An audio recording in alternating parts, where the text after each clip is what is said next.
Selamat datang di Skin View. Episode kali ini kita akan nge-review Agnes UV Tint SPF 35 PA+++. Banyak informasi dari tahun-tahun lama kalau Agnes ini termasuk yang non-chemical alias pure physical sunscreen. Bahkan tahun kemarin dan tahun ini pun masih ada yang mengkategorikan dia sebagai pure physical, padahal dia ini termasuk hybrid sunscreen loh. Jadi Agnes UV Tint ini mulai booming kalau nggak salah tahun 2013 dengan packaging yang masih lama, yang masih jadul. Dan ini untuk ingredients listnya belum diurutin dari yang terbesar ke terkecil, jadi kita masih tahu persentase untuk tiap ingredientsnya tuh berapa persen untuk yang gede-gedenya. Nah kalau tahun 2016 itu masih sama kayak gini, dia masih pure physical sunscreen.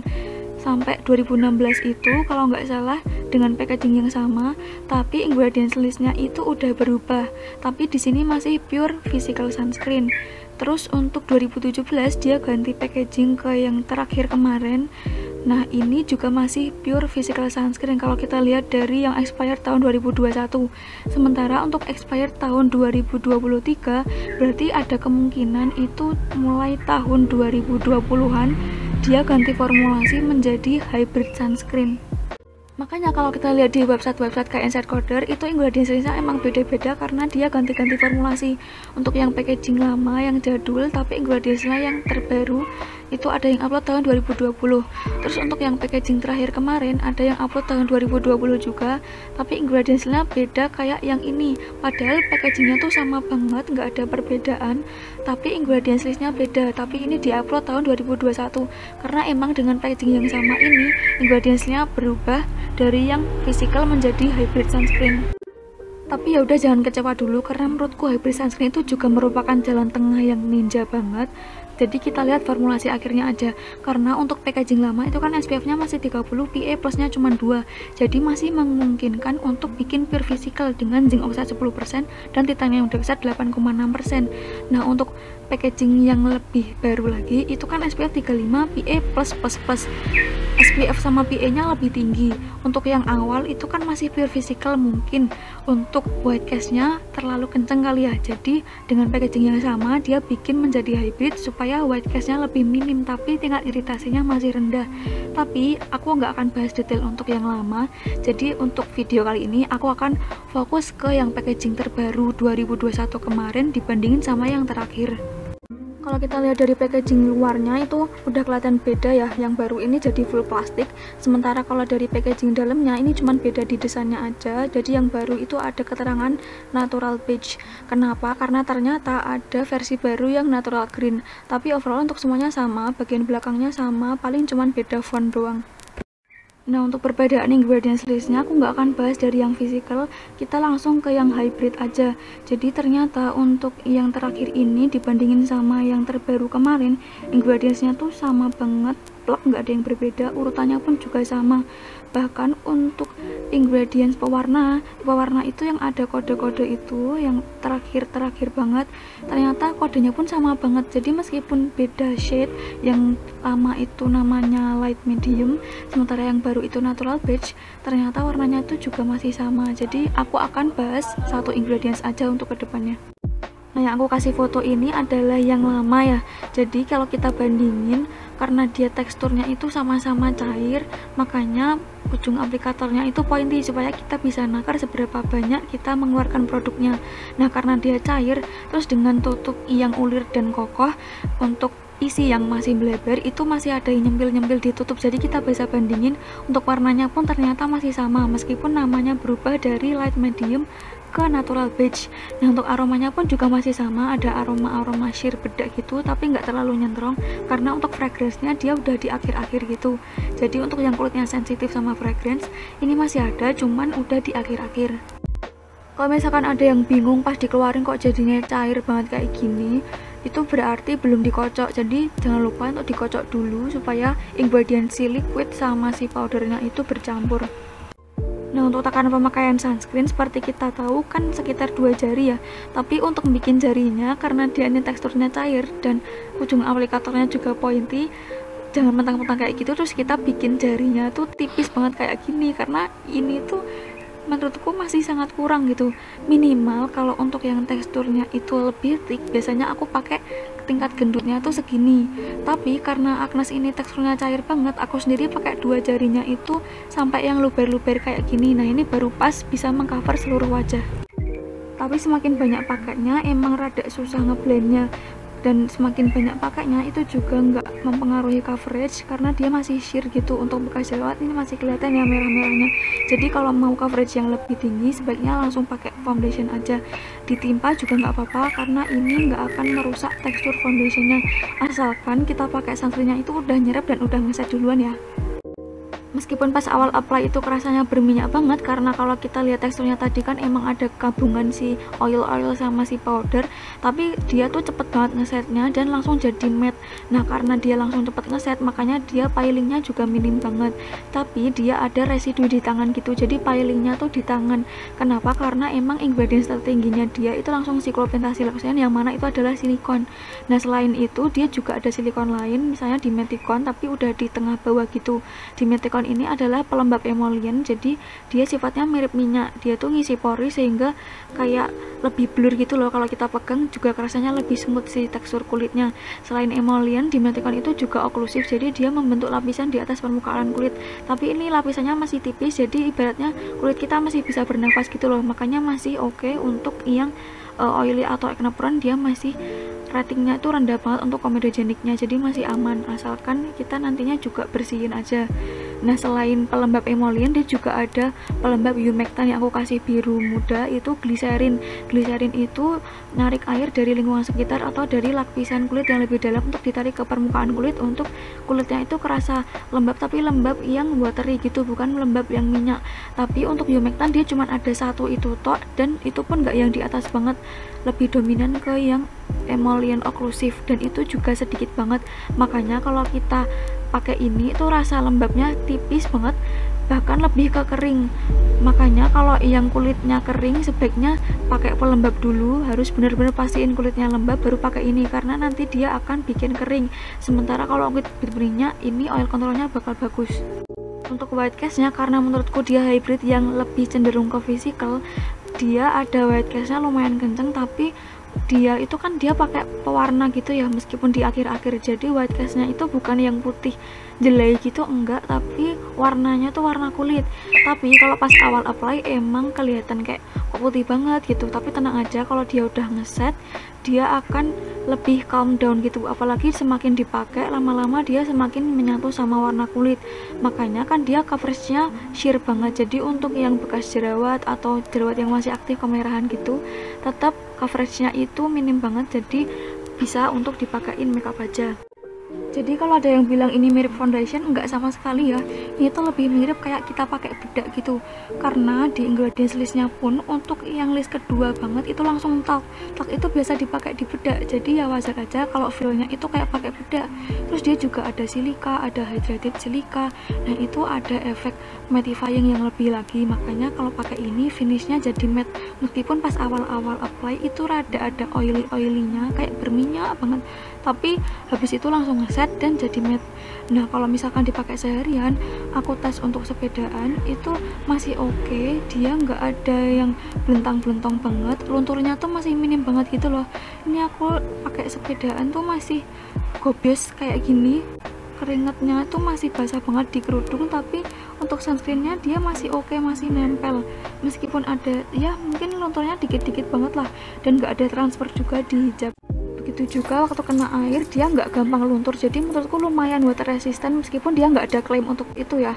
Jadi kalau misalkan mau wudhu, aku sendiri agak gosok-gosok gitu pas basuh pakai air, jadi meskipun dia nggak waterproof tapi karena lumayan tahan, jadi jangan sampai lah dia menghalangi air wudhu ya. Nah karena dia ngeset dengan matte dan nempel banget di kulit, jadi dia tuh nggak masuk-masuk ke mata gitu loh, makanya dia nggak perih sama sekali, baik kena angin, keringat, air, itu nggak ada perih sama sekali, nggak pernah iritasi sama sekali. Aku pakai dia sekitar mata maupun di luar mata juga nggak pernah iritasi, nggak pernah jerawat atau beruntusan, jadi ini aman banget sih kalau di aku. Nah karena feelnya kayak pakai bedak, aku sendiri nggak pernah set pakai bedak karena biar nggak makin kering. Nah untuk berminyaknya itu dia cuman ada di area hidung yang emang si gudangnya minyak, jadi oil controlnya bagus banget. Dan di hidung pun itu minyaknya bukan yang jelly kusam gitu, enggak sama sekali, tapi kelihatan smooth, jadi kelihatannya kayak glowing aja gitu untuk looknya, padahal sebenarnya kalau kita tap juga itu adalah minyak. Nah pas itu aku juga pernah rada beruntusan di area jidat, aku pakaian ini malamnya itu rasanya lebih kalem, bukan kempes atau bahkan hilang, enggak sama sekali, tapi lebih kalem aja gitu loh. Pas aku pakai di jerawat aktif pun juga sama, dia kayak membantu merawat dan melindunginya bener-bener supaya si peradangannya nggak makin parah, karena dia emang ada ingredients yang melawan bakteri penyebab jerawat, meskipun udah di akhir-akhir ya, tapi karena proteksinya juga menurutku bagus juga, jadi kayak beneran melindungi gitu. Terus selain itu dia juga ada tocopherol acetate, itu vitamin E yang emang bagus untuk antioksidan, meskipun ada rating komedogenik tapi dia udah di akhir-akhir gitu, jadi nggak ada masalah sih. Terus ada Ochimen 5 All juga yang emang bagus untuk kulit karena dia berfungsi sebagai antibakteri. Terus kalau di jerawat yang udah nggak radang, jadi dia udah mati gitu jerawatnya, si Agnes ini karena dia kan finishnya kering matte gitu ya, jadi dia kayak makin bikin jerawatnya kering gitu loh, jadi sel kulit mati itu semakin cepat ngelupas kalau misalkan pakai Agnes ini. Selanjutnya yang paling penting adalah proteksi. Jadi untuk UV filter yang paling tinggi dia pakai zinc oxide. Seperti kita tahu dia physical, dan untuk range proteksinya itu dia paling luas. Jadi dia paling broad spectrum untuk saat ini ya. Dia range-nya itu dari UV, terus UVA2 sampai UVA1 dan sangat photostable. Untuk white cast-nya dia sedikit lebih minim dibanding yang titanium dioxide. Selanjutnya ada ethoxymethoxynamide atau disebut octinoxate. Dia adalah chemical sunscreen yang oil soluble, menyerap UVB dan sangat tidak photostable. Terus yang ketiga ada titanium dioxide. Dia adalah physical yang ada white cast-nya. Terus dia broad spectrum, melindungi dari UVA dan UVB dan sangat photostable. Terus ada bis-ethylala atau kita sebut Dinosoft S. Dia adalah generasi baru, jadi salah satu yang terbaik sunscreen saat ini. Dia adalah chemical sunscreen yang broad spectrum, melindungi dari UVA dan UVB dan sangat photostable. Dan yang terakhir ada ethylaxyl triazone atau kita sebut Uvinol T150. Dia chemical sunscreen untuk UVB filter yang paling photostable untuk saat ini. Jadi baik yang light medium maupun yang natural beige itu sama-sama hybrid sunscreen, gabungan dari 3 chemical dan 2 physical. Meskipun pas masih pure physical pun sebenarnya yang dipantulkan cuma 10% aja, jadi ya sama aja. Terus untuk yang UVB filternya itu ada 5, baik yang 2 yang UVB aja maupun yang 3 yang broad spectrum. Terus untuk yang UVA itu cuma ada 3 dari yang broad spectrum, dan klaimnya itu SPF 35 PA+++. 35 itu lebih mendekati ke 30 ya, jadi sekitar 97% UVB filter. Terus untuk PA plusnya 3 itu udah tinggi proteksi dari UVA nya. Nah karena dia hybrid sunscreen ada chemicalnya, jadi untuk terpapar sinar matahari itu kita harus nunggu sekitar 15-30 menit dulu, karena chemical sunscreen itu bekerja optimal kalau dia bener-bener udah ngeset dulu gitu loh, harus ditunggu dulu, jangan langsung kena sinar matahari. Nah kalau yang packaging terakhir tapi yang versi lama, ternyata meskipun packagingnya sama tapi informasinya berbeda. Kalau yang lama itu nggak ada keterangan tunggunya, tapi sebenarnya physical sunscreen itu cara kerjanya juga 90% itu diserap dan 10% doang yang dipantulkan, jadi sebenarnya sama aja sih. Dan jangan lupa pakainya juga setakaran sunscreen secukupnya, tapi ya udah nge-cover semuanya gitu, sekitar 2 mg per cm persegi. Jadi untuk kedepannya ini kan aku ada beberapa mini tes dan aku lakukannya itu ya aku ratain semuanya dan aku tunggu segitu lamanya. Untuk proteksi dari polusi sebenarnya dia nggak ada klaim, tapi karena dia finishnya itu matte, nggak lengket sama sekali, jadi debu dan kotoran itu ya yang nempel minim banget. Tapi karena dia ada pewarna dan ingredients lain, jadi tetap harus banget double cleansing ya. Sementara untuk proteksi dari blue light yang bisa dari benda-benda elektronik maupun dari matahari yang tembus kaca kayak UVA yang bisa bikin penuaan dini, itu di aku sih nggak kelihatan ya efeknya. Menurutku ya dia beneran melindungi aja sih kalau untuk di indoor. Sementara kalau di outdoor selain blue light dan UVA ada juga UVB yang bisa bikin burning, kemerahan, gosong. Di aku juga nggak ada sama sekali. Jadi aku pernah berjemur sekitar 1 jaman pas panas terik matahari, aku tunggu sekitar setengah jam sebelum aku berjemur. Pas aku jemur itu rasanya lekitnya lumayan ketangkal karena kan dia beneran ngeblok gitu loh rasanya, meskipun sebenarnya sinar matahari itu lebih banyak diserap ya, ada anget-angetnya tapi nggak yang begitu nyelekit. Terus juga pas setelah aku hapus nggak ada penggelapan atau kemerahan sama sekali. Nah, meskipun kita udah pakai sunscreen dengan proteksi yang udah bagus, tapi kita tetap nggak boleh terlalu lama terpapar sinar matahari. Apalagi kalau aktivitas kita itu berkeringat atau kena air, itu harus tetap reapply. Meskipun si Agnes ini, kalau di aku, untuk ukuran sunscreen yang nggak ada klaim waterproof atau water resistant, tapi dia lumayan lah ketahanannya dari air maupun keringat. Tapi tetap kalau misalkan kena keringat atau air kan dia gampang kegesek dan gampang geser, jadi tetap reapply aja untuk amannya. Nah, kalau misalkan nggak kena keringat atau kena air, sebenarnya dia lumayan tahan. Untuk SPF 35 itu dikalikan dengan rata-rata waktu kulit kita sunburn kalau tanpa sunscreen. Kalau Indonesia itu sekitar 10 menitan, ya kira-kira 5 jam lah untuk kita reapply. Kalau aku sendiri pakai rata-rata 5 jam, tapi tergantung kulit masing-masing, karena semakin terang itu otomatis sunburnnya juga semakin cepat, jadi harus sering reapply. Jadi menurutku sesuai kebutuhan aja ya untuk reapply-nya. Jadi untuk claim versus resultnya, yang pertama untuk acne care, iya karena emang ada pyridoxine HCl untuk menangkal bakteri penyebab jerawat, tapi nggak nyembuhin ya, cuman merawat aja. Ya at least dia nggak memperparah aja. Terus meskipun juga dia masih ada ingredients yang comedogenic, tapi ratingnya itu rendah-rendah dan nggak di awal-awal. Paling yang di awal itu cuman talc, dan itu kan emang biasa dipakai bedak, dan biasanya kalau kita pakai makeup itu kan emang harus banget double cleansing ya. Jadi menurutku asal double cleansing sih nggak masalah. Terus juga dia masih belum fungal acne safe karena ada polysorbate 60. Terus klaim kedua SPF 35 PA+++, ya jelas dari ingredientsnya aja ada 5 UV filter, dan untuk menjaga kelembutan kulit itu juga iya karena emang ada silikon. Terus sebagai dasar makeup juga seperti kita tes tadi bisa. Kesimpulannya adalah produk ini menurutku worth to buy karena dia affordable, sekitar 35-45 ribuan.